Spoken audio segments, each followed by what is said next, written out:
Have you ever met someone and thought this feels familiar? And instead of feeling excited, you feel that weird sinking dread because you can almost predict the ending. Or you finally meet someone calm and consistent, and your brain goes, they're nice, but why am I not feeling it?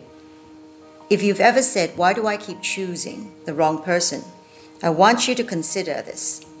You're not choosing from your higher self.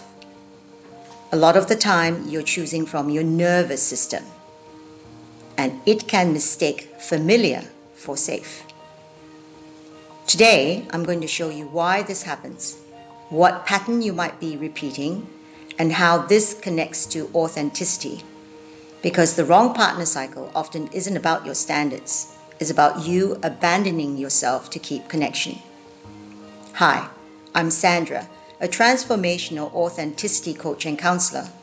In this channel, I help you reach your authentic self through self-awareness, and I do this by giving you important information about why you think, behave, and get the results you normally do, and how to make serious change.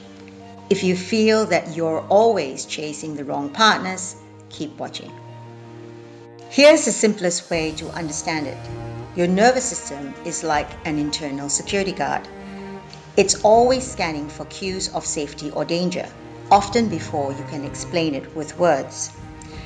There's a concept in polyvagal theory that explains this body-based scanning, often called neuroception, which explains how your system evaluates safety beneath conscious awareness.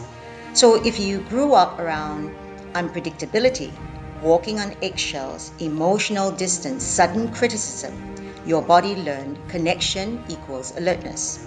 And later, that same alertness can show up as chemistry. So you're not crazy when calm feels unfamiliar. Your body is just fluent in what it had to survive. Let's talk about spark, also known as the chemistry trap. And I'll explain why spark can be an activation. For many people, the spark is not romance, it's activation. It's your system going, pay attention, don't mess this up, don't lose them.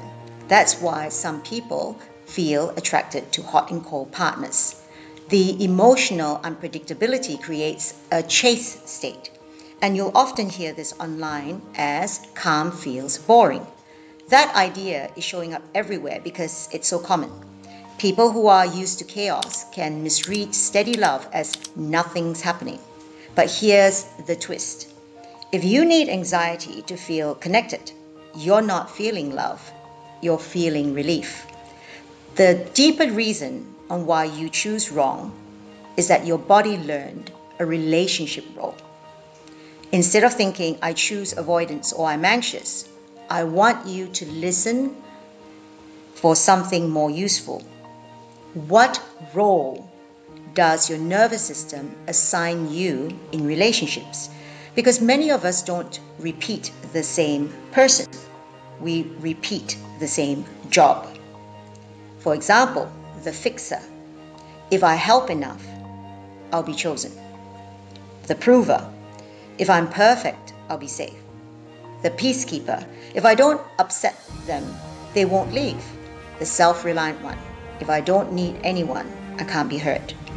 The chaser. If I win their love, I'll finally feel worthy. That role isn't personality, it's conditioning. And this is where authenticity comes in.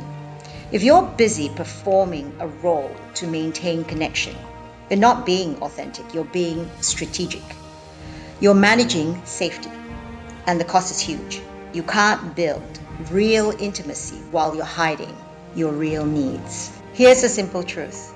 The wrong partner cycle is often the wrong self cycle, meaning you're not showing up as you're showing up as who you needed to be to keep love.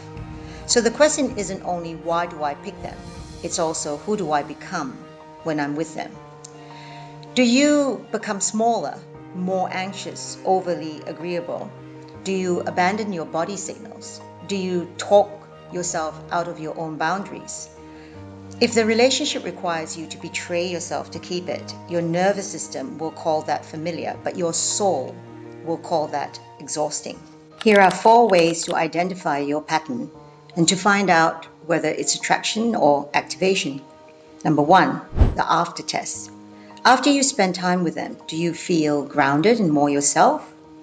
Or spun out, foggy, obsessed, on edge? 2, the honesty test. Can you say small truths like, I don't feel like that. I need time. That didn't sit right with me, without fear taking over? 3, the consistency test.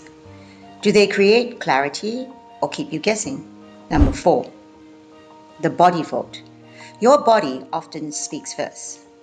Tension, tight chest, jaw clenching, stomach drop. These can be nervous system cues that you're overriding yourself. Polyvagal informed resources commonly frame this as noticing which state you're in and using awareness to choose a different response. Now, it's important to note that this doesn't mean every uncomfortable feeling is a red flag. Sometimes discomfort is just newness, but there's a difference between new and safe versus familiar and unsafe. Okay, so now I'm going to present you with gentle rewire steps to enable you to retrain your nervous system for healthier love. Step number 1, micro truths. Practice 10% honesty before big honesty. 1 boundary, 1 preference, 1 no. Step 2, choose consistency over intensity. If you're used to storms, peace will feel suspicious at first. Don't confuse unfamiliar with wrong. Step 3, date for regulation, not fireworks. Ask, do I feel safe being myself here? Because authentic love doesn't require survival skills. So my hope for you is that if you've been stuck in painful patterns, this gives you language and a way out. Because you don't need to keep repeating love that costs you yourself. You can retrain what your body calls attraction until it finally matches what your heart calls home.